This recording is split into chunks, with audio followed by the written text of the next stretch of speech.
No, de corazón mil gracias, sobre todo a mis queridos amigos y admirados colegas por acompañarme, a Rosa por invitarnos, que ha sido mi medio de comunicación con este congreso y con la Autónoma.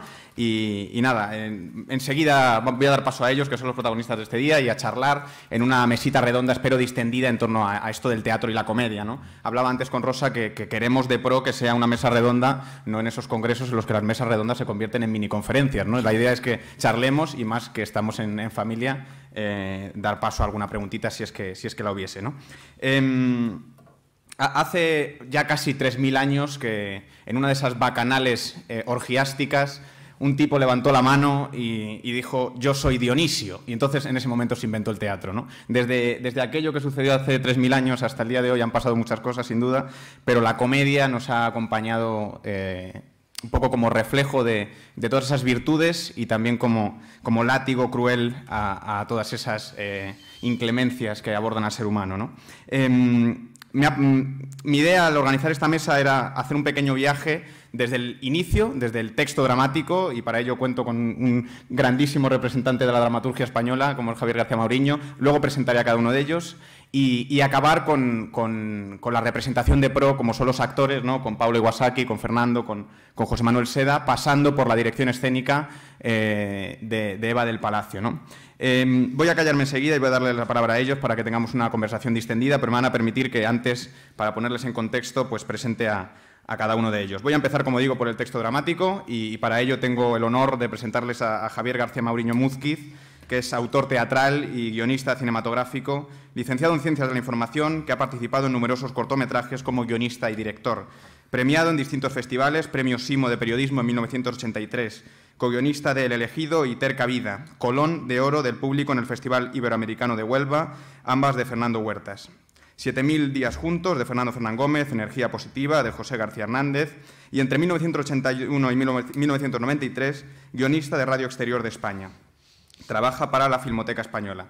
Es supervisor lingüístico de doblaje y subtitulado para Televisión Española y Canal Plus, y en 1987 dirige el Festival de Cine de Huesca. Premio Lope de Vega de Teatro, y yo creo que por aquí centraremos nuestra conversación, en 1993 por Picos Pardos, estrenada en el Teatro Español en abril de 1995. Gran año, por cierto, que nací yo, Javier. Entre 2003 y 2017 estrena más de una decena de obras y en 2008 publica 2 monólogos y una pieza de Café Teatro. Además, en 2020 publica monólogos en la editorial Sial Pigmalión y se suspende el estreno de La Dieta, pero creo que podemos anunciar que no se ha suspendido, ¿no? Que se acaba de estrenar en la sala Plot Point, ¿verdad?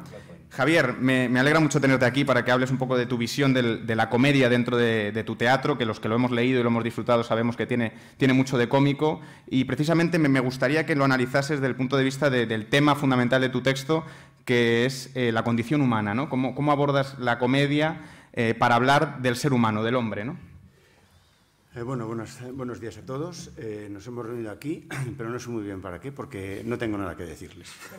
Eso creo que es además, hablando del humor y de la condición humana, realmente creo que es lo que se puede decir, porque sobre el humor creo que es complicadísimo explicar realmente en qué consiste, porque creo que uno de los mayores misterios que existen en el mundo es el público. Es decir, cada persona recibe el gesto, la palabra, de una manera completamente diferente, ¿no? A mí, por ejemplo, siempre me ha llamado la atención el tema de los textos, que pueden tener un enorme interés y sobre todo una cierta gracia, pero, por ejemplo, también el tema del gesto. O sea, gesto y palabra tienen una gran importancia, y aquí, precisamente, tengo el caso de Paula, que en Castelvines y Monteses, por ejemplo, cuando el personaje de Julia quiere mostrar el extraordinario atractivo que siente hacia Roselo, hace una serie de gestos y de ruiditos y tal, que son verdaderamente extraordinarios, que es que el teatro se viene abajo, ¿no? La condición humana es verdaderamente compleja. No se sabe muy bien a qué obedecen muchas veces las motivaciones humorísticas con respecto al ser humano, porque hay cosas que a mí me pueden hacer muchísima gracia, a otra persona, maldita la gracia que le hacen. Hoy vivimos una época en la que en lo que prima por encima de todo es lo divertido. Es decir, cualquier persona que le digamos en una entrevista, en radio, etcétera, que está promocionando un espectáculo, lo importante es lo divertido. Tiene que ser divertido. Yo no estoy muy de acuerdo con eso, porque en el teatro puede haber cosas que no son divertidas, pero son apasionantes, ¿no? Pero bueno, en cualquier caso, lo divertido es lo que se lleva. Y ya, terminando, mi preferencia, reconozco, dentro de este mundo del teatro y del humor, digamos, sería el teatro del absurdo. Eso es lo que más me atrae. Y cuéntanos, Javier, antes de dar la palabra a Eva y luego iniciar esta mesita redonda, hay una cosa que me interesa mucho y es la polémica que generó el estreno de Picos Pardos, ¿no? Y cómo la viviste tú, un poco por poner en contexto también que conozcan la obra y bueno, y eso, esa diatriba, digamos, entre la crítica y luego el éxito popular, ¿no? Que es una cosa muy, muy particular de la comedia, ¿no? Que habitualmente la crítica más feroz no es divertida, ¿no? Sin embargo, el público lo atrae lo folclórico, lo atrae lo popular, le atrae lo risible, ¿no? Exactamente. Bueno, pues yo tenía un guión de cine que se desarrollaba en un local único y entonces decidí convertirlo en una obra de teatro. Cuando lo terminé, pues no sabía qué hacer con la obra y dije, pues en esos días me llegó la noticia de que se convocaba el Premio Lope de Vega y dije, pues lo voy a presentar. Presento la obra de teatro y, como yo decía en otra presentación que hice, la presenté con mucha fe en la obra y ninguna esperanza en el premio. Pero para la gran sorpresa, cuando una mañana me llaman por teléfono y Antonio Gala me dice que he ganado el Premio Lope de Vega. La siguiente sorpresa fue cuando me dicen que se estrena en el Teatro Español y bueno, pues acudo al estreno. El Picos Pardos es una obra que solo actúan mujeres, no hay ningún hombre, pero se habla de hombres. Solamente actúan mujeres, exactamente 24. Y entonces la obra se estrena y el éxito del día del estreno es enorme y al día siguiente leo las críticas. Las críticas son demoledoras. Soy homófobo. Está clarísimo que tengo claros prejuicios contra los gays, lo cual me llevó a pensar que vaya ojo clínico que tenía la crítica. Por supuesto, vamos, el peor premio Lope de Vega de la historia, lo cual también me satisfizo. Dije, por lo menos soy el peor, ¿no? O sea, que no, de alguna manera, ¿no? Bueno, terrible. El PP no tiene quien le escriba. Fue otra de las críticas que me hicieron, con lo que digo, pero si yo no tengo la menor relación con la política, ¿no? Salvo eso que dicen que somos políticos por naturaleza, pero bueno, eso es aparte. El resultado fue que, bueno, pues las críticas fueron demoledoras. Lógicamente yo era, vamos, y lo sigo siendo, un perfecto desconocido, pero bueno, el caso es que, pues lógicamente era teatro español, alguien del público iba, y cuando ya la obra llevaba ya un par de semanas en cartel, porque el reparto era espectacular, es decir, en nombres extraordinarios, por citar la más famosa, Aurora Bautista, que luego mencionaré un pequeño detalle de ella. El resultado, a las 2 semanas el director del Español, que era Gustavo Pérez, me dice, vamos a quitar la obra porque estamos teniendo un promedio diario de entre 80 y 90 espectadores, que para el teatro español realmente es muy poco, ¿no? Necesitamos que venga mucha más gente. Lo que vamos a hacer es mantener la obra una semana más y si no se recaudan 2,5 millones de pesetas, estamos hablando del año 95, la quitamos. Bueno, superó esa cantidad. Entonces, lo que ocurrió fue que a partir de ese momento el teatro se empezó a llenar y estuvo llenando 6 meses. Y lo quitaron la obra porque en noviembre tenían que poner Don Juan Tenorio, que era lo tradicional por esas fechas en el Español. Y entonces eso fue lo que ocurrió. Entonces esa ha sido la única época de mi vida que he sido rico, gracias a los derechos de autor, ¿no? Así que... Maravilla, el fenómeno de Picos Pardos a mí cada vez que lo cuentas me sobrecoge, ¿no? Sí, sí. Maravilla, luego ha abierto varios velones, Javier, que abriremos consecutivamente, pero voy a ceder la palabra a Eva del Palacio en este viaje natural del texto, el texto entendido como lo entendemos yo creo todo lo de esta mesa, que es entendido como pretexto, ¿no? Y si algo es Morboria Teatro, y ahora entenderán de qué estoy hablando, es algo más que el texto, ¿no? Eva del Palacio es la directora de esta compañía, de Morboria Teatro, junto con Fernando Aguado, que me acompaña también aquí, y cuyo currículum al final es inseparable porque llevan 30 y ¿cuántos años trabajando juntos? 7 con la compañía. 37 años, ¿no? Pero Eva, como tal, es directora de Morboria, que es una compañía, como digo, independiente, que se especializa precisamente en teatro clásico, que es de lo que versará parte de su intervención, yo creo, y trabajan tanto dramaturgias y textos contemporáneos como teatro de calle, infantil, etcétera, ¿no? Con un método de trabajo que se basa principalmente en el taller de vestuario, en la caracterización, en las máscaras, en la escenografía, en el atrezo, en el calzado, en el maquillaje, en un aparato abigarrado, ¿no? Entendiendo el espectáculo como un todo. Morboria lleva décadas, como ha dicho Eva, 30 y pico años ya estrenando con éxito obras teatrales del siglo de oro. El condenado por desconfiado de Tirso, La ventana Rojas, antología de texto de Rojas Zorrilla, clásicos franceses como Molière, que además enseguida celebramos el 400 centenario del nacimiento de Molière, y por supuesto no se pueden perder el estreno en el Fernán Gómez del Enfermo Imaginario el 16 de diciembre, porque estoy trabajando con ellos, aquí la cuña publicitaria. Y El avaro, que está ahora en cartel, también de Shakespeare con El sueño de una noche de verano, y de Moreto, El lindo don Diego, De fuera vendrá quien de casa nos echará. En fin, el repertorio es amplísimo. Han trabajado también algún texto trágico, pero están especializados fundamentalmente en la comedia y dentro de la comedia, dentro del universo clásico, ¿no?, de teatro del siglo de oro. Eva, ¿cómo ves tú el mundo de lo risible desde tu experiencia como actriz también, porque eres actriz, por supuesto, pero como directora? Bueno, yo para decir estas palabras me he organizado un poco y entonces lo he escrito.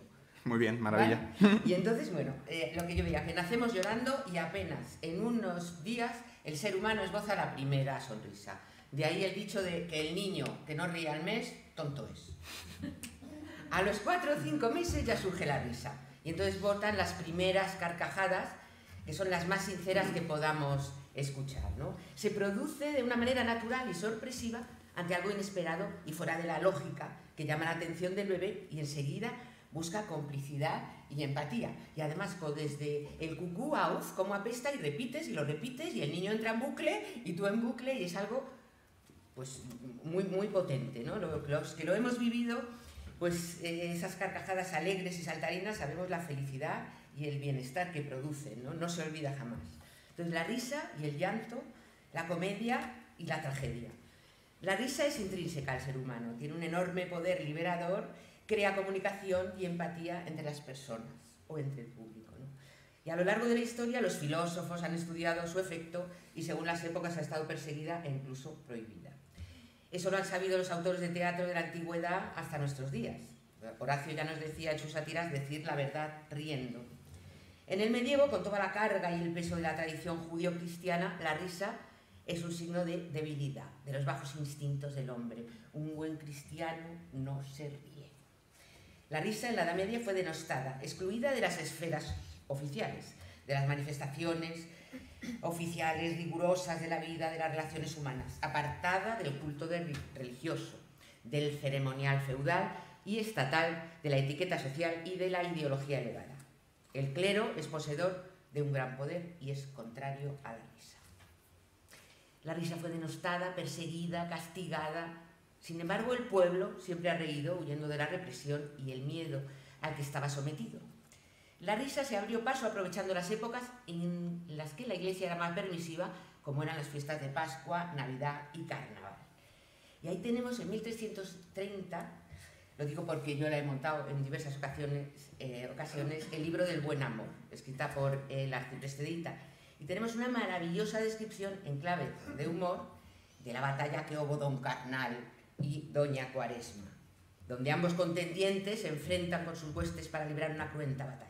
Don Carnal acompañado por la señora Merienda, un ejército de personajes estrafalarios, tocinos, cecinas, cerdos y los 7 pecados capitales, se enfrentan a la Cuaresma y su lugarteniente, el Ayuno, que encabezan un batallón de seres marinos y vegetales, pulpo, peces, calamares, puerros, acelgas, incluso una ballena. Y en clave de humor vivimos el enfrentamiento del pueblo a la doctrina de la Iglesia que impone su ley. Y tenemos una genial representación pictórica también de Bruegel, que ahora mismo está en el Museo de Arte de Viena. Tan solo durante unos pocos días se permitía al pueblo reír, cantar, bailar, saltar y folgar. Con la fiesta llegaría el caos y la derrota de don Carnal. Y luego el arrepentimiento. Los acólicos de don Carnal lo pagarían caro. Serían sometidos a castigos, ayunos y penitencias, y así año tras año a lo largo del tiempo. Humberto Eco también nos habla de la risa prohibida en el medievo en El nombre de la rosa. El investigador Guillermo de Baskerville pregunta al abad del monasterio por un libro que habla sobre la risa, considerado por la Iglesia muy peligroso. Porque es de Aristóteles y va a hacer reír, contesta el abad. La risa mata, el miedo. La risa mata el miedo, y sin miedo no puede haber fe, y el que no tiene miedo al demonio no necesita a Dios. Hay muchos tipos de risa. La espontánea, blanca, limpia, inocente, alegre, liberadora, que suena como un cascabel y que se produce de manera espontánea, cuando algo sale de la lógica y resulta absurdo, surrealista, cuando rompe las reglas establecidas y nos sorprende. Pero también hay risas satánicas, risas oscuras que infunden miedo, sarcásticas, inquietantes, que provocan malestar y proyectan la superioridad del que ríe. Risas destructivas que ridiculizan a su víctima y que denigran, que causan daño, que matan. Risas vengativas.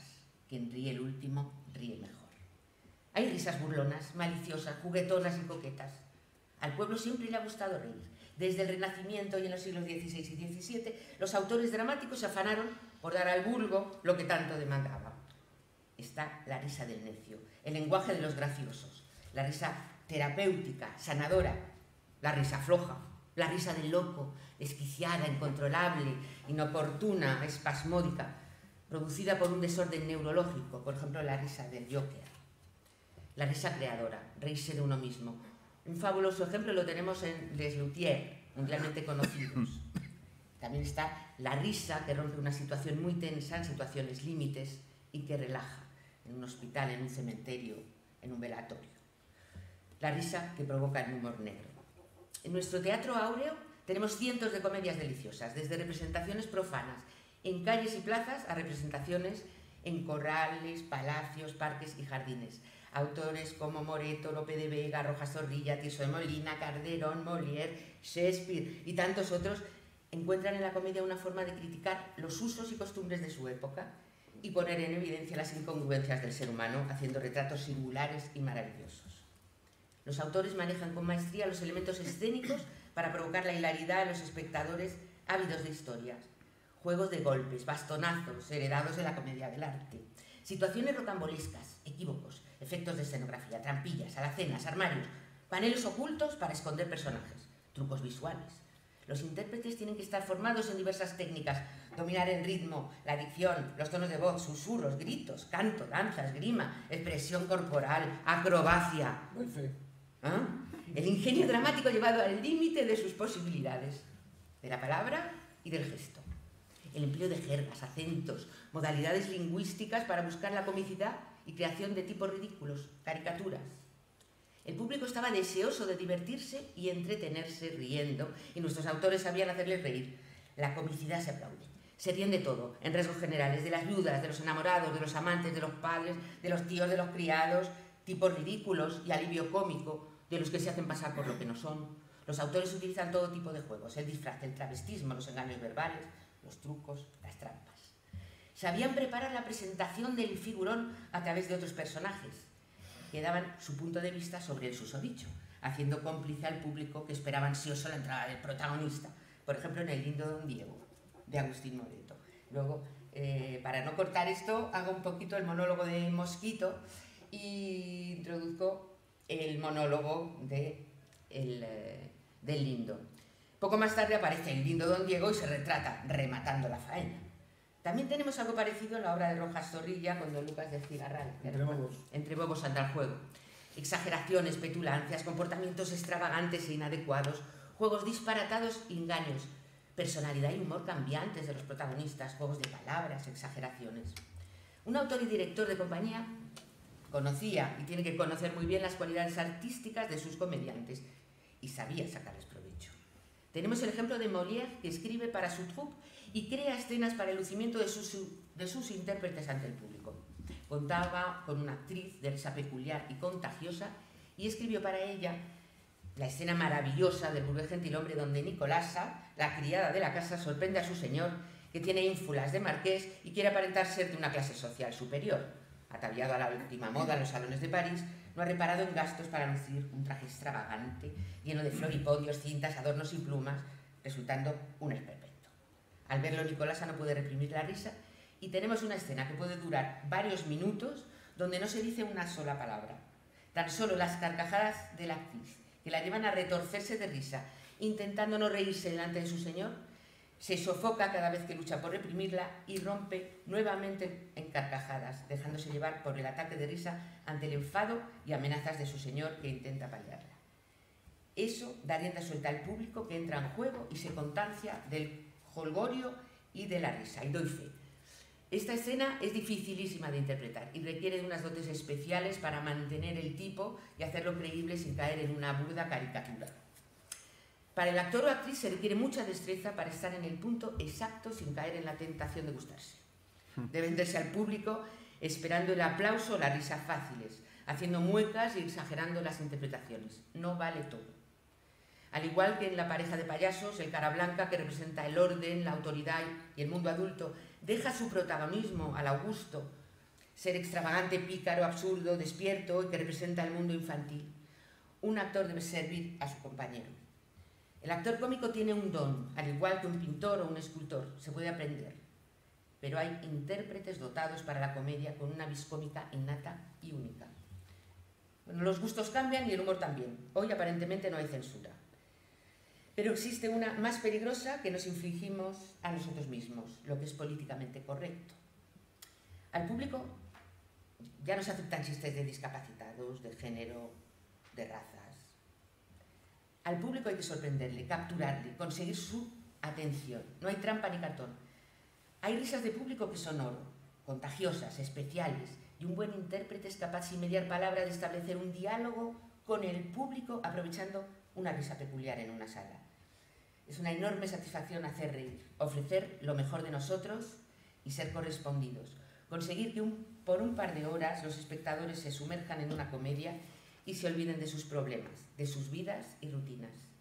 Se relajen y se dejen llevar por el arte de Thalía para entrar en un mundo de ficción donde compartimos en un tiempo presente el aquí y el ahora, único e irrepetible.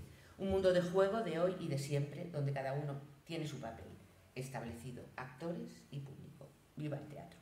El teatro de hoy y de siempre.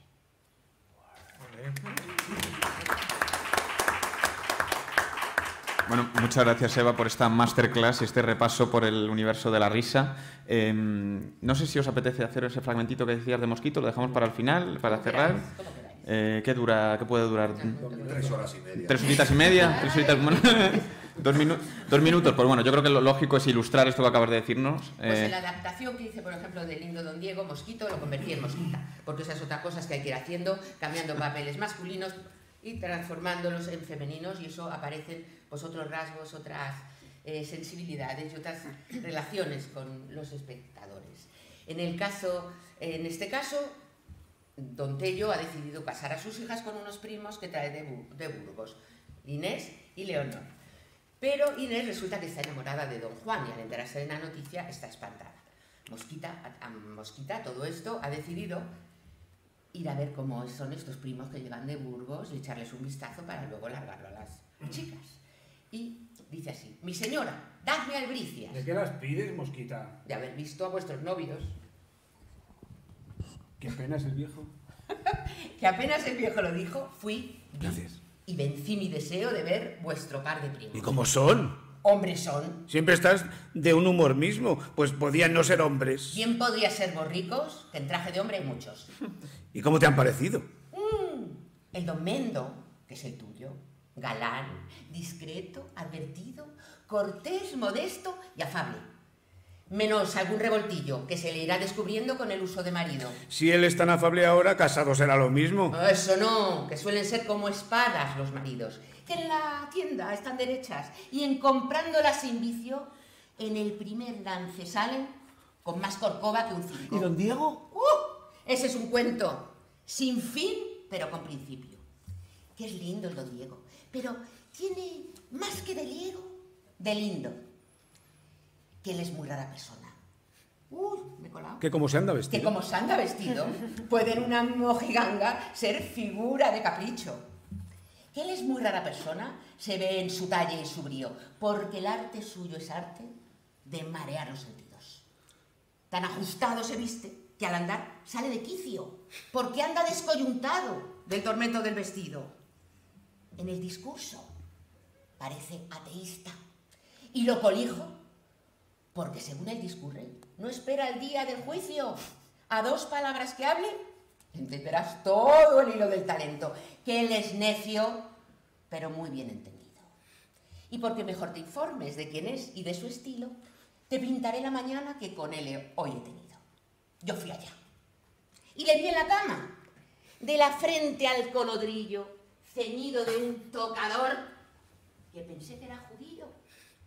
Era el cabello hecho trenzas, clean de caballo morcillo, aunque la comparación de Rocín a Ruin ha ido. Con su bigotera puesta, estaba el mozo jarifo, como mulo de arriero, con jáquima de camino. Las manos en unos guantes de perro, que por el uso que los da, los aforra de su oficio. De este modo, de la cama, salió a vestirse a las 5 y en ajustarse las ligas, le dio las 8 de un giro. Tomó el peine y el espejo y en memoria de Narciso, le dio las 11 en la luz. Y en daga, en espada y tiros. Y el reloj, es que esto lo cambié. Ya. Vaya por Dios. No, y en Computador, por Dios. daga, espada y tiros, capa, vueltas y balona, dio las 2. Y después dijo, mozo, ¿dónde habrá misa ahora? Y el mozo, humilde, le dijo, a las 2 dadas, señor, no hay misa, sino en el libro. Y contestó muy contento, no importa, yo he cumplido con hacer la diligencia. Vamos a ver a mi tío. Este es el mozo, señora, que de Burgos te ha venido. Tal que primero que el novio... Primero que a un novio, esperará yo un novillo. ¡Ay, por Dios!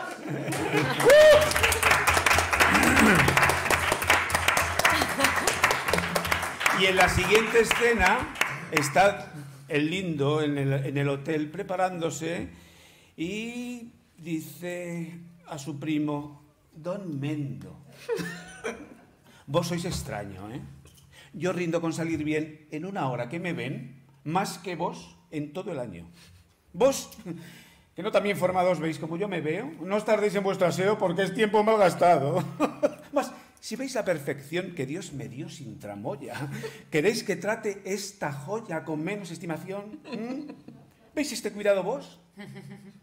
Pues es virtud más que aseo, porque siempre que me veo, me admiro y alabo a Dios. Al mirarme todo entero, también labrado y pulido, 1000 veces he presumido que era mi padre, tornero. Ay, la dama bizarra y bella que rinde el que más regala, la arrastro yo con mi gala, pues dejadme cuidar de ella. Y vos, que vais a otros fines, vestidos de prisa, yo no, que no me he de vestir yo como frailes amaitines. Tienen un par de charlas y se vuelve al espejo y dice, ¡ay, el pelo va hecho una palma! Guárdese toda mujer. Yo apostaré que al volver en cada hebra traigo un alma. Ay, los bigotes, ay, son 2 motes. Diera su belleza espanto si hiciera una dama un manto de puntas de estos bigotes. El talle está de retablo. El sombrero va sereno.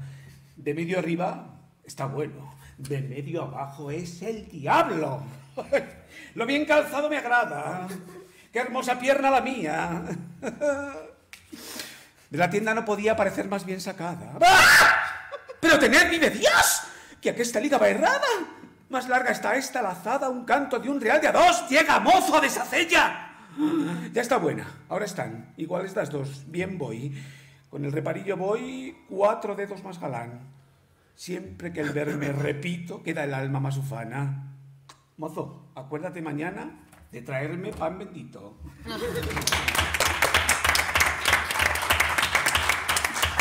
Bueno, en una mesa sobre teatro, de lo que no podía faltar una intervención de este calado. Y bueno, a ver qué haces ahora, José, ¿eh? No, me hace mucha ilusión presentar a mi querido amigo José Manuel Seda. Coincidimos trabajando en el Festival de Mérida allá por 2018, ¿puede ser? Sí. Y desde entonces nos hemos convertido en buenos amigos y además admiro mucho y por eso lo he traído aquí. Además ¿Qué obra aquella más cómica, verdad? Se está retransmitiendo, ten cuidado, José. Una obra que se llamaba Nerón. Sí, era un drama histórico, o al menos lo pretendía, pero Eso bueno, al final tenía mucho de tragicómico, por suerte, por desgracia. Bueno, decía que sobre todo admiro de José, además de su inteligencia emocional para llevar a cabo los personajes, su elocuencia, y me apetecía mucho que viniese aquí a hablar de la comedia, porque es un tema que hemos debatido mucho y él es muy reticente a la escritura, aunque es un grandísimo escritor e incluso poeta, ya veremos a ver qué hacemos con eso, y me apetecía mucho que estuviese aquí con ustedes. Les voy a presentar brevemente su trayectoria, aunque muchos lo conoceréis por su presencia televisiva recientemente y ya desde hace unos cuantos años, ¿no? Yo creo que llevas ya casi 30 años de carrera, ¿verdad, 30 José? hice en septiembre. Pues él debutó en Sevilla en 1991 con Doña Rosita la soltera, de Lorca, con dirección de Simón Suárez, y desde entonces pues no se ha bajado de los escenarios, ¿no? No lo leas todo, tío. No me lo leo todo, solo lo importante, es decir, sigo. Compagina su trabajo teatral en el cine con la televisión y en esta etapa pues destaca el Don Juan Tenorio, El disoluto, de Carlo Goldoni, Marcado por el Tipes, de Antonio Netti, Fe, de Meredith Oaks, El rey de Algeciras, de Juan Alberto Salvatierra y largo etcétera, ¿no? Entre otros trabajos teatrales, también La fierecilla domada de Shakespeare, El caballero de Olmedo, hilando con el tema clásico, El prisionero, de Blas Correa, basado en una idea del propio José Manuel Seda, en torno al mito del Don Juan Tenorio, un espectáculo maravilloso, en donde te enfangabas además hasta la cintura, que dirigía Mariano de Paco. Y en el cine trabaja también Nadie conoce a nadie, de Mateo Gil, La distancia, de Iñaki Dorronsoro. Y en televisión ha participado en numerosas series como Yo soy Bea, Física y Química, Perdóname señor, o recientemente en Amares para siempre, el reciente estreno, creo, de Madres, ¿no? La tercera temporada. Todavía no se ha estrenado la cuarta. Pero lo que sí que se ha estrenado, al menos la primera parte, de La Casa de Papel, Sí, en Netflix. de la José, quinta temporada, me hace mucha ilusión que estés aquí charlando Gracias. con nosotros y tienes la palabra para hablar de muchas cosas que hemos debatido, la intimidad de la manzanilla y los olorosos, y que me apetecía que compartieses como tu visión de la comedia en el teatro. Bueno, de todas maneras, me vale un poco de lo que quería hablar, ¿no? De qué se nutre el humor, ¿no? Esa obra que hicimos, Nerón, la figura central del emperador romano, acababa resultando graciosa, ¿no? Porque cuando vemos a alguien que se considera un dios, ¿no? Nos reímos, ¿no?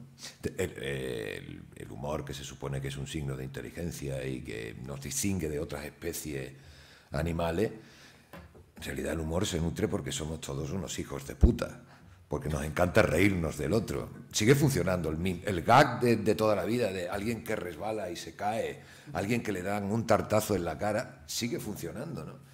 Entonces, si somos inteligentes porque tenemos humor o somos inteligentes porque somos unos hijos de puta, no lo sabemos, ¿no?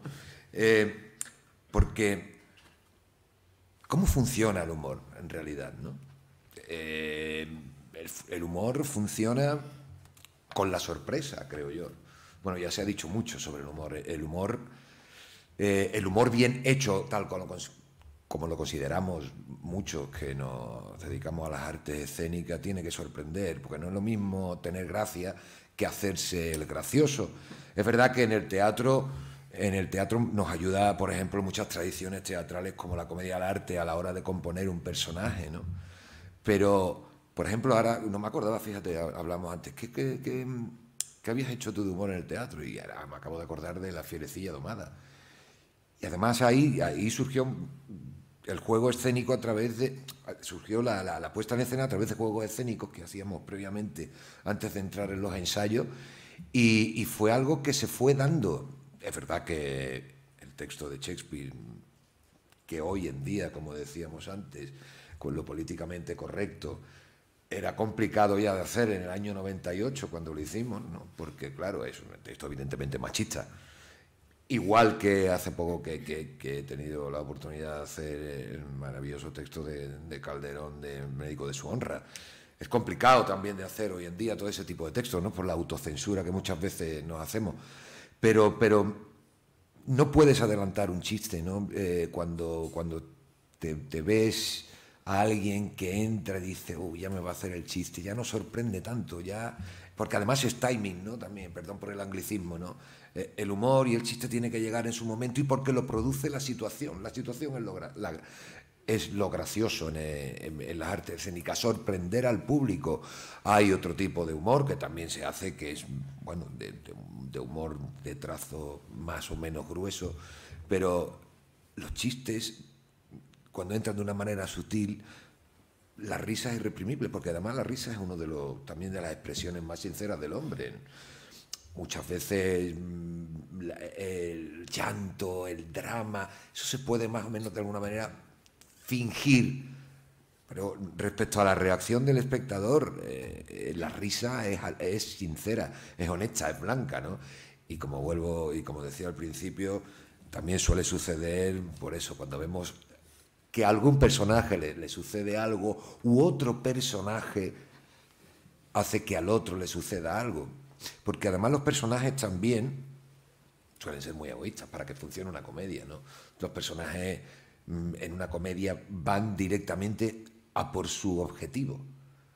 Van egoístamente, cueste lo que cueste, y cuando no van consiguiendo los objetivos por todos los accidentes que le van sucediendo, eso hace que el público sonría, ¿no? Hay personajes, hay seres humanos que utilizan como insulto la palabra payaso, sin saber que muchas veces el payaso es consciente de que está haciendo el tonto. Sin embargo, ese que dice y que utiliza como insulto la palabra payaso no se da cuenta que está haciendo el tonto, ¿no? Entonces, no me queda mucho por decir, no sé si vamos a establecer me ha parecido muy interesante una máxima. Lo que dice ¿Sí? de la comedia. La comedia es la tragedia que le ocurre al otro. Eso es. Totalmente. Correcto. Y suele ser, sí, parece contradictorio el que la comedia tenga que sorprender, pero también es muy matemática, ¿no? La comedia, y esos tempos en los que todo encaja, en que los distintos personajes se relacionan para que ocurra, también es una droga muy mala la risa. Lo comentabas también un poco antes, Eva, ¿no? Que es que la risa es el feedback que llega más rápidamente desde el patio de butacas al actor. Y todos los días tú vas como actor inconscientemente diciendo, ahora va a venir el chiste en el que el público se ríe. Y hay días que dices, coño, ¿y hoy por qué no se ha reído? Y seguramente es porque lo has preparado, te has regodeado y has dicho, ahora verás tú como tal. Y el público dice, coño, ahora el público no se ríe. Y cuando te salió por primera vez, ¿por qué no te lo tenías preparado? El público se descojona. Ahí es cuando uno debe registrar ese momento de por qué pasan las cosas y no buscarlo deliberadamente. Y bueno, seguimos. No, te iba a decir que has dicho una máxima que me ha llamado mucho la atención, esa idea de que la risa es una de las expresiones más sinceras del hombre, ¿no? Sí. Y has mencionado el médico de su honra, y precisamente el papel del gracioso fundamental en la comedia es precisamente este, ¿no? Porque el gracioso es el único que muestra las verdades, ¿no? La verdad, la sinceridad, la risa, dentro de ese universo, ¿no? Y dentro de la literatura, digamos, del siglo de oro, de la literatura dramática del siglo de oro, muchas veces... Además, también los reyes históricamente solo se le permitía decir lo que le diera la gana al bufón, ¿no? De turno, ¿no? Y yo creo que también los autores dramáticos introducían ahí el personaje del gracioso para decir ciertas verdades que el autor no se atrevería a decir públicamente en la época, ¿no? O sea, la crítica a la monarquía, a la realeza, a los convencionalismos sociales, ¿no? Eso se lo podía permitir decir el gracioso. Uh-huh. Voy a ceder la palabra a Paula y ahora seguimos conversando. Si tienes a bien, por supuesto. Poco más hay que decir. No, que va. Mucho que decir. Además, me interesa mucho tu experiencia con tu presente más inmediato, y ahora vamos a ello, ¿no? Me hace mucha ilusión también presentar a Paula, que es buena amiga y compañera de profesión, y que ella es sevillana como José, además. Y culmina sus estudios de bachillerato y se traslada a Madrid para iniciar su recorrido de interpretación textual en la RESA, de la Real Escuela Superior de Dramático, donde se licencia ni más ni menos que con matrícula de honor. Continúa su formación como actriz y realiza varios talleres de interpretación, pues con Leila Ripoll, con Vicente Fuentes, con Pablo Messier, etc. Cofunda la compañía Caramba Teatro en 2011 junto con Guillermo Serrano, y forma parte de la 4ª promoción de actores de la joven Compañía Nacional de Teatro Clásico, donde ha desarrollado su trayectoria profesional desde hace ya 5 años con bastantes montajes. Destaco Tragalá o La Villana de Getafe, donde estaba excelsa, Fuente Ovejuna, Luces de Bohemia, Madre Coraje y sus hijos, y un largo etcétera, ¿no? También ha intervenido en la serie Centro Médico de Televisión Española, Scope para La Sexta, y La Catedral del Mar, dirigida por Jordi Frades para Antena 3 y Netflix. Estrena como dramaturga también el monólogo Al fondo, con dirección de Salva Volta y coordinado por Alberto Conejero en el Festival Fringe. Paula, tienes la palabra. Me hace mucha ilusión además que estés aquí porque ahora mismo estás haciendo Castelvines y Monteses, que dentro de esta cosa que estamos todos imbuidos por el espíritu clásico, no deja de ser una versión a la española, una versión lopesca de una tragedia como es el tema de los amantes de Verona, ¿no? Exacto, sí, sí. Bueno, muchas gracias, estoy encantada de estar aquí. Muchas gracias, Dani, por habernos liado, y me inquieta un poco ser el colofón de esta mesa, aunque también me hace ilusión, porque quiero empezar la intervención diciendo algo que no tenía intención de contar, pero ya que estamos aquí, ya que esto va a cerrar, me apetece decirlo y me parece que viene al caso. Les estaba contando antes a algunos compañeros aquí de la mesa que me hacía mucha ilusión venir aquí a la universidad a tener esta charla, porque cuando yo me vengo de Sevilla con 18 añitos recién cumplidos intentando dedicarme a esto del teatro, ser actriz, presentarme a la RESAD, pues no entro, no paso las pruebas de selección y decido matricularme en Historia del Arte, aquí en la Autónoma. Entonces, mi primer año aquí en Madrid fue en este campus y yo llevo sin pisarlo desde entonces, porque ya al año siguiente conseguí entrar en la RESAD.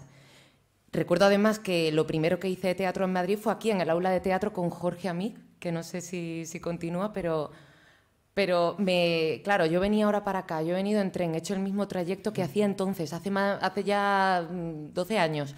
Y yo decía, madre mía, qué irónico, ¿no? Esto que vengo aquí a hablar al final del sentido del humor, de la comedia en el teatro, y quién me iba a decir a mí 10 años después, porque yo era un alma en pena. O sea, yo caminaba por el campus hecha un trapito, con melancolía, miraba a los árboles y decía, no voy a ser actriz, bueno, o no voy a conseguir entrar en la RESAD, que era lo que venía a hacer, o claro, al final entonces si no me formo y hago otra carrera, pues tendré que entrar en el teatro por otro sitio. Nos tomamos las cosas demasiado en serio. O sea, yo al final lo que descubrí ese año era que la única forma de permitirme acceder a la interpretación o al teatro desde otro lugar era riéndome de lo que me había pasado. Y era riéndome de cómo había comenzado mi trayectoria como actriz, que iba a ser otra completamente diferente a la que yo había imaginado. Yo me imaginaba llegando con 18 años aquí, entrando en la RESAD. Ahora voy a buscar un representante, venga, voy a hacer pruebas, voy a hacer... Y las cosas se van complicando bastante por el camino. Y la verdad es que algo que me funcionó y algo que he aprendido, porque a mí me encanta la comedia, lo disfruto muchísimo. Otra cosa que estábamos hablando antes era que importante es tener sentido del humor, no solamente al servicio de la obra, que pueda ser una comedia, sino el sentido del humor que tienes con tus compañeros y la alegría al final que tienes durante un proceso, durante una gira, o ante los errores o los imprevistos que surgen haciendo un espectáculo. Y yo creo que yo no habría llegado a comprender de la forma en la que entiendo el sentido del humor al servicio de mis personajes si no hubiese comprendido a reírme de mí misma y de las cosas que se me escapan y que no me funcionan a mí, como Paula. Claro, todo esto yo ya lo venía rumiando durante mi carrera como actriz, cuando pensaba en qué era el sentido del humor para mí en el teatro, pero luego de repente llega Castelvines y Monteses, que es el espectáculo en el que lo he comprendido del todo. Porque no solamente es una obra que todos conocemos o que es una referencia para nosotros a través de la historia de los amantes de Verona, Romeo y Julieta, tenemos ese referente de tragedia a la hora de pensar en estos personajes. No solamente nosotros hemos contado esa misma historia en clave de humor, que es lo que ha hecho Sergio Peris Mencheta, el director de la obra, sino que además es que nos han ocurrido tantos accidentes durante el proceso, nos ha venido una pandemia por encima, nos han pasado tantas cosas que si no hubiésemos tenido la capacidad para reírnos de todas las cosas que nos estaban ocurriendo, creo que no habríamos entendido tan bien como finalmente hemos comprendido el sentido del humor, la alegría y la liviandad que tenemos que tener haciendo este espectáculo.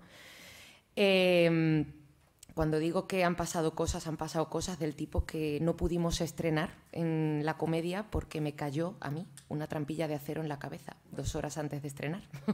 Entonces tuvimos que... Te has quedado estupendamente, ¿eh? Esto es así, o sea, vamos a contar las cosas, ¿no? Sí, o sea, se me va el texto de vez en cuando, no. Pero es que previamente... Durante el proceso de ensayos tuvimos que parar 15 días porque fuimos de las primeras compañías que sufrió un brote durante el proceso. Nosotros comenzamos a ensayar esta obra en julio y nos pasó un brote por encima. cuando retomamos los ensayos estábamos a puntito de estrenar, Sergio se volvía a Los Ángeles porque está allí rodando una serie y un actor se marchó del proyecto a 12 días de estrenar, con lo cual tuvimos que hacer una sustitución sin el director. Bueno, una serie de catástrofes nos pasaron por encima y si no hubiese sido por un gran sentido del humor que al final teníamos que utilizar, porque era eso o pararlo todo, o sea, acababa ahí el espectáculo. Cuento todo esto porque yo creo que al final toda esa capacidad que teníamos nosotros como equipo para reírnos de lo que nos estaba pasando, creo que para quienes a lo mejor habéis visto la obra se puede ver que realmente o sea, teníamos tal capacidad de disfrute encima del escenario porque era una celebración tan grande.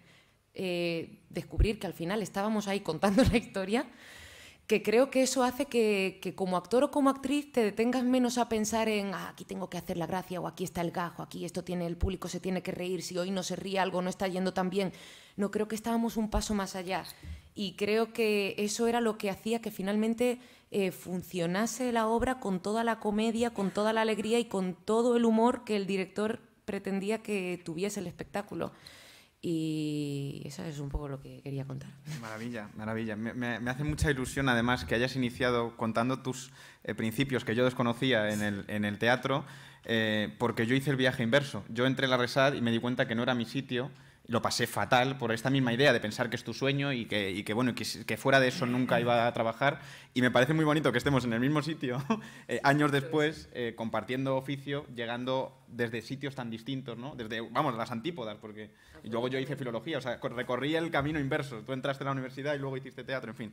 Es muy bonito y, bueno, la reflexión que has hecho sobre la idea de tomarse en serio precisamente la comedia, ¿no? Y que yo ahora que estoy trabajando con Morboria, que son compañía estable, como decía, desde hace ya un montón de años, entiendo muy bien esa idea de buen rollismo, ¿no? De que es imposible trabajar estando mal en una cosa tan personal, donde se trabaja la materia humana como es el teatro, ¿no? Esa idea de oficio, ¿no? De mancharse en el barro, de meterse hasta el fondo en emociones si no hay buen rollo, ¿no? Y entonces yo creo que hay que tomarse muy en serio la comedia en el mejor de los sentidos, sin caer en la reverencia, ¿no? Porque alguna vez hemos comentado, a propósito de algunos clásicos recientemente estrenados o por ahí, la idea de ser excesivamente reverencial con nuestros clásicos lo que hace es convertirlo en cartón piedra, ¿no? Y no llegar al fondo del asunto, que es que Molière era un tipo rock and rollero, barroco.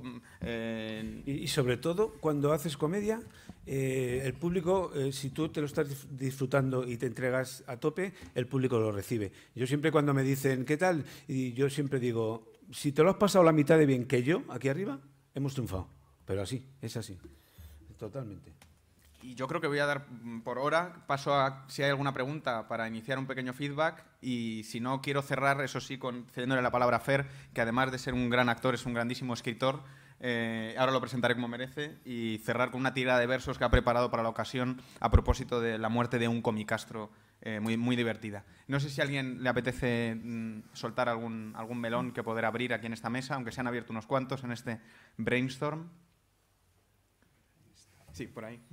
¿Has dicho brainstorm? Brainstorm, sí. Bueno, lluvia de ideas. Es que me ha pegado el anglicismo, Seda.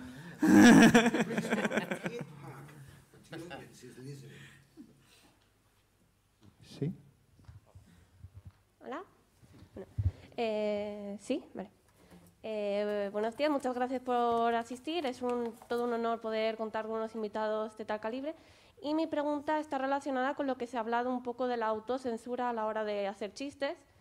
Porque sí que es verdad que en su momento a lo mejor chistes machistas podían ser muy divertidos y hacer reír al público. Sin embargo, hoy en día pueden crear situaciones más incómodas. Entonces, sí, puede existir un poco necesidad de adaptar obras más clásicas para que el público realmente pues tenga una buena experiencia y se pueda reír. ¿Qué se suele perder con estas adaptaciones y qué se intenta recuperar o transmitir con los cambios que se puedan hacer?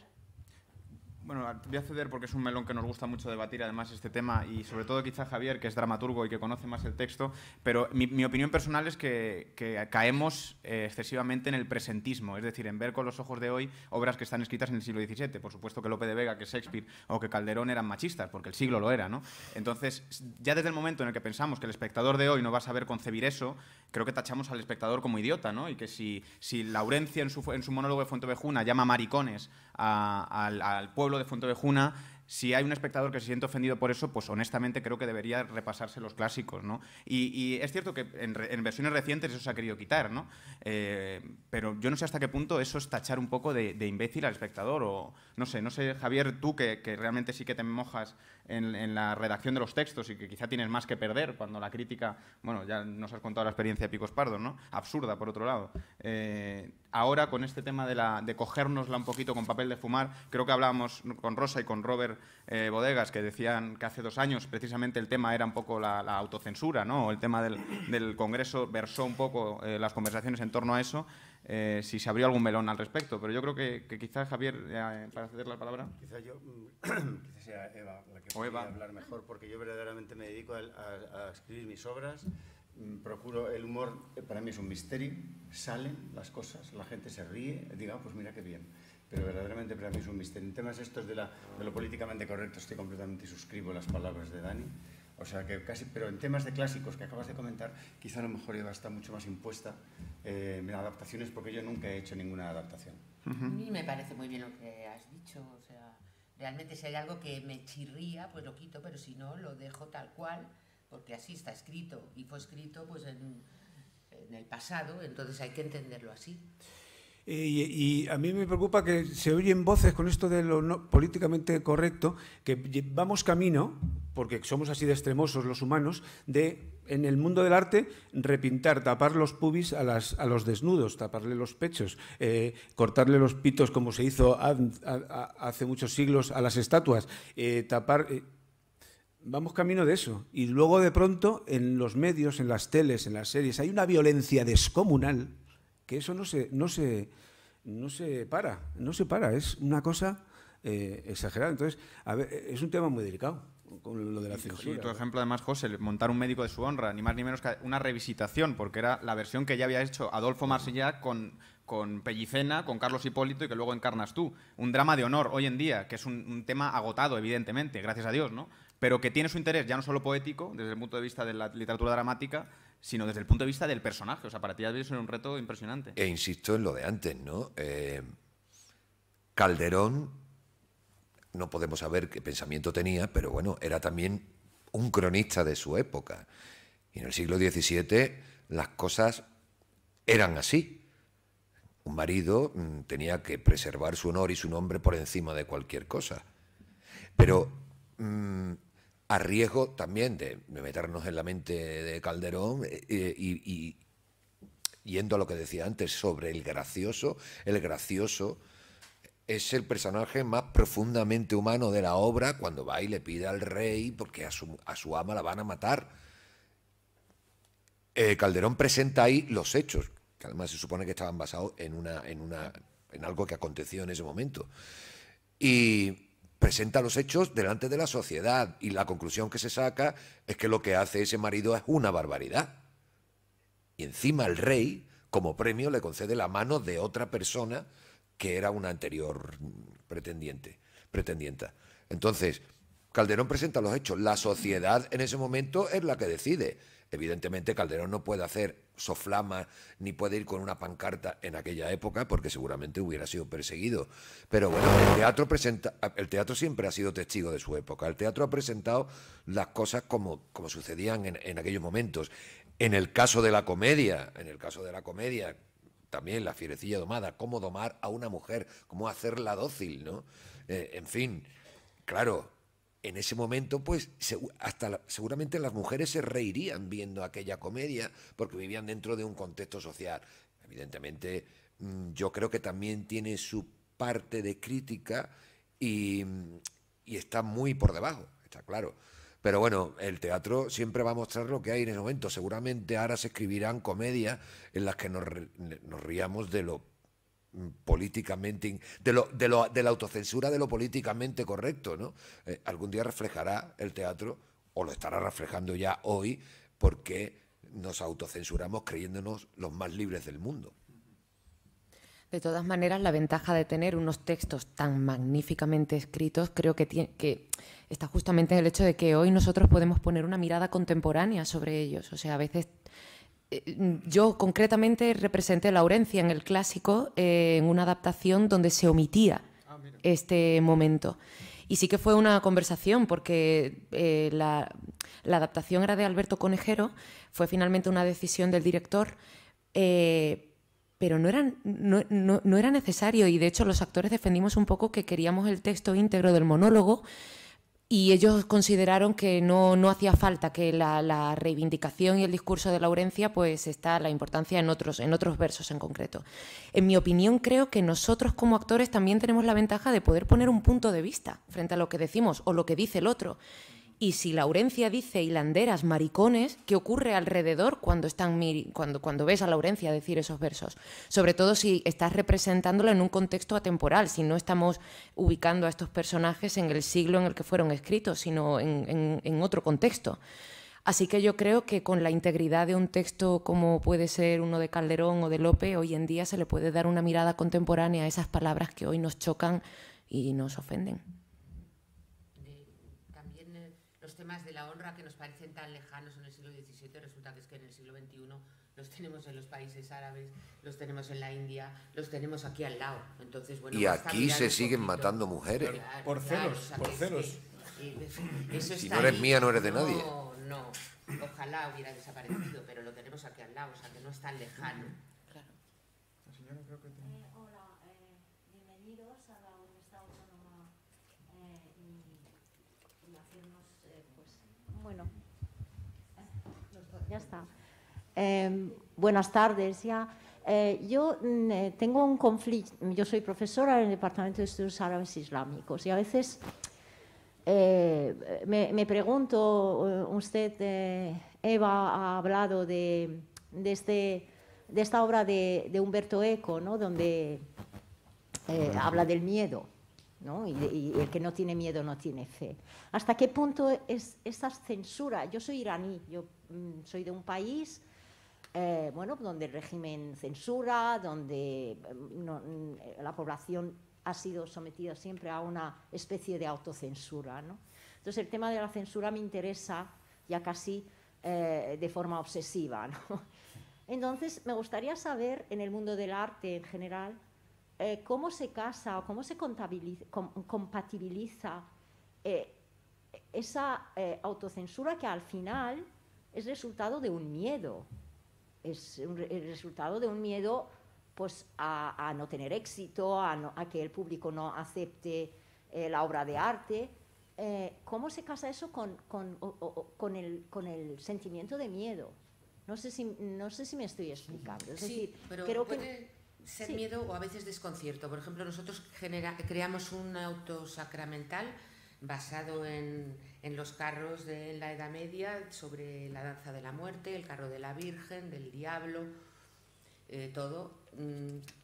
Resulta que era en el recorrido en Toledo donde se celebra el Corpus. Era el día anterior al Corpus, nosotros con todos los respetos creamos los carros, era una preciosidad en la calle, los ángeles, la Virgen, cuidadísimo todo, pirotecnia, el infierno, el diablo, los infiernos. De pronto llegamos a una plaza donde estaban esas obleas así grandes que se toman en fiestas en Toledo, son por Castilla-La Mancha y demás, y de pronto los diablos asaltaban a la gente, le quitaban las obleas y empezaban a comérselas y luego seguían a otras acciones.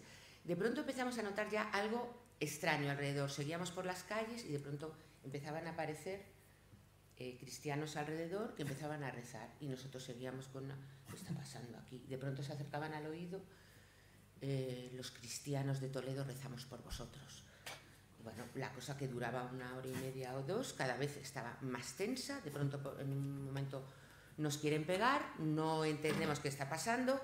El caso es que esto era un sábado, el domingo empieza a llamarnos El País, La Razón, todos los periódicos que habéis hecho, qué tal. Nos excomulga el arzobispo de Toledo, el señor Cañizares, que luego acabó en Roma de segundo del Papa. Sí.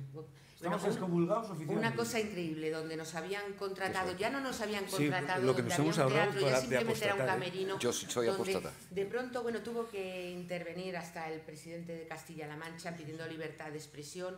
Ahí empezó una guerra, nosotros en medio, pero hasta en la homilía del Corpus hablando de Morboria, y de pronto nos llegaban gentes desde Australia, desde Italia, todo el mundo, ¿qué habéis hecho? Que no sé cuánto. Yo decía, No hemos tenido mayor cobertura en la vida. Algo impresionante, algo impresionante. O sea, Unos sí, sí. amigos que se casaron en un pueblo del norte, ¿qué habéis hecho? ¿Qué habéis hecho? Porque el cura también mencionó, y dices, pero esto es muy peligroso. O sea, hoy no pasa nada, pero hace muy poco, habría pasado mucho, incluso la muerte.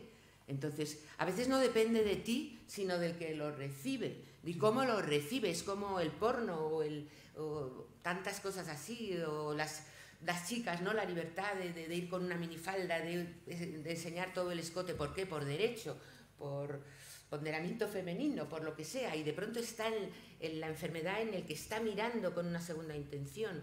Lo mismo con la crítica. La crítica, vamos, hombre, haciendo las cosas con corazón es lo que hay. El trabajo, y los actores normalmente lo damos todo. Que llegue un crítico ahora y empiece a decir si esto es bueno o malo, pero ¿qué es esto? Además, ¿qué análisis? O sea, que no, miedo, ahí ha estado, mira, la represión durante la posguerra, aquí no se ha hablado, apenas empiezan a aparecer ahora películas, libros y todo que hablen de... Porque no se ha hablado en las familias apenas, han preferido mirar para otro lado y no provocar ese dolor y olvidar y silenciar, ¿no? Entonces... Bien, precisamente una anécdota de Toulouse-Lautrec que sale en la peli esta que hace José Ferrer. Toulouse-Lautrec está en una exposición en París y de repente pasa por al lado de una señora que ve un cuadro y está escandalizada y ¡qué vergüenza! Una mujer desnudándose delante de un hombre. Y dice, no señora, es una mujer que se está vistiendo delante de su marido, que además es taxidermista, ¿no? Por lo cual, muchas veces la realidad se distorsiona por lo que hay dentro de las represiones de ciertos cerebros, ¿no? Y al final, de alguna manera, el arte creo que tiene la obligación de revelarse, con B y con V, ¿no? Y demostrar, de alguna manera, esto que la sociedad en ese momento está empezando, bueno, a contaminar los cerebros, ¿no? Porque es que llegamos a un punto que cada lobby se siente ofendido por una cosa determinada. Yo también, ya creo que para ser feliz hay que ofenderte, tienes que procurar no ofenderte con muchas cosas, ¿no? Yo ya estoy empezando a sentirme ofendido porque por ciertas cosas, que ciertos abogados cristianos que empiezan a denunciar cosas obvias de libertad de expresión, digo, bueno, yo voy a empezar a sentirme ofendido éticamente por cosas, por barbaridades que escucho, sobre todo en el ámbito político. Pero bueno, sí, la autocensura ocurre porque todos tenemos miedo a perder nuestro trabajo. Todos tenemos miedo a no comer todos los días. Tenemos miedo a pasar hambre. Y es una especie de dictadura muy soterrada que hace que nosotros empecemos a no decir lo que pensamos por miedo a las consecuencias. Y yo creo que ha pasado siempre, pero ahora de una manera más sutil. Hay un cambio. No tenemos que tener miedo y los artistas, siendo sinceros, estamos expuestos a la opinión. Yo no sé si tengo razón, mas como dijo Catulo, la opinión es como el culo, todos tienen opinión. Claro. No sé si hay alguna pregunta más. Bueno, yo me quedo con una cosa, y es que habrá muchos ateos, pero pocos herejes, como vosotros. O sea, es para ponerlo en el currículum. Es que hasta qué punto llegaba la visión torticera de esta gente que nos pasó en Toledo, en el bastión de la cristiandad después de Roma, ahí caímos, los comicastros. Con lo de las obleas, que todo el mundo come obleas, nosotros hacemos los diablos. Dijimos, vamos a rebajar un poquito los diablos y hacemos un poco de cómic para tal. Entonces la gente nos daba las obleas y nosotros no las comíamos. Bueno, pues se llegó a decir que estábamos burlándonos de la sagrada forma. Comiéndonos y mordiendo la sagrada forma, que por otro lado lo que hacen todos los cristianos, que comerse la sagrada forma. En fin, la corona de la Virgen era una corona redonda con los pinchos, como todas las representaciones de la Virgen. Bueno, pues llegaron a decir que nos estábamos burlando de la custodia de Toledo, porque es igual. Decía, bueno, puedes interpretar lo que te salga los huevos, es que da igual lo que hagas. Portadas de disco, claro. de C. Tangana. De C. Tangana, sí. Es que es demencial. No. Toledo también. Toledo está centralizado. Mucho, de todas formas, desde los años 80 hasta ahora, cómo va cambiando, Y cosas que antaño yo recuerdo... en los 80-90 había mucha más libertad. Mucha más. Vamos, habíamos salido de una dictadura horrenda y aquello fue una explosión de libertad en los carnavales, en las calles, era en la expresión, en los discos, en todo. Y de pronto ahora vamos para atrás, que es acojonante. Recuerdo en un espectáculo que era Piratas, Corsarios y otros temerarios, una pandilla de canallas bucaneros que persiguen a nobles españolas, damiselas, criadas, doncellas preciosas. Claro, una persecución, como una de piratas de verdad. Los piratas las perseguían y ellas en un momento intentaban quitarle la ropa. Bueno, la ropa en la que se quedaban las chicas eran corsé, pololos, enaguas, medias, o sea, no se las veía nada. Pues nos dijeron que no, o sea, nos denunciaron también porque esas mujeres estaban desnudas. Y yo, ¿pero cómo desnudas? Y por la violencia pero de los piratas. Vamos. Están más vestidas que cualquiera que va por la calle, pero era ropa interior y eso ya provocaba esos corsés así de La diferencia entre un bikini y una braga y un sujetador, fíjate. Claro, esta es la cabeza, ahora esto es bikini, ahora es una braga. ¿Por qué? Pero Los ojos del que mira, ahí está el problema, no en el mensaje.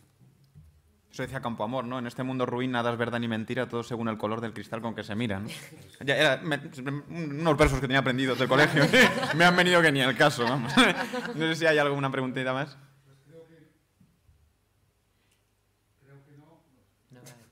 Bueno, es que estábamos pendientes de si por el streaming había alguna pregunta, parece ser que no. Así que, bueno, solo nos queda daros las gracias a todos por esta mesa redonda tan estupenda y tan apasionante, ¿eh? Nos hemos quedado realmente los profesores, pero nosotros nos encargaremos de transmitir todo esto a los que no han podido venir por los motivos que sea. Muchas gracias. Gracias. Me quedo con una pregunta. No he visto la charla anterior, pero era una monologuista, creo que muy conocida de televisión. Sí. Vale, es que estaba la sala llena. La asistencia, pero tiene que ver con los horarios de clase.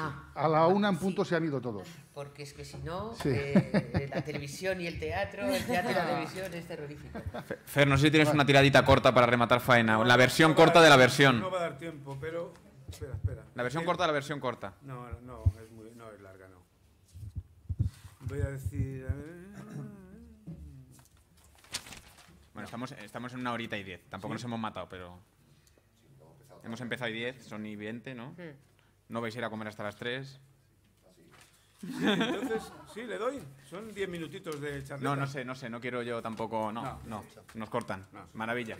No, que va, nada. No, mil gracias por esta locura que hemos montado los comicastros. Y nada, gracias Rosa, a Dani también. Y aquí seguiremos en la brecha, yo creo, ¿no? Aquellos versos de Gil de Viedma de que en este mundo, no como decía aquello de que la vida iba en serio, uno lo empieza a comprender más tarde, ¿no? Algo así decía. Pues yo creo que nosotros vamos a seguir comprendiéndolo, pero yo creo un poco más tarde, ¿no? De momento no tomaremos todo a broma. Muchas gracias. Gracias. Muchas gracias.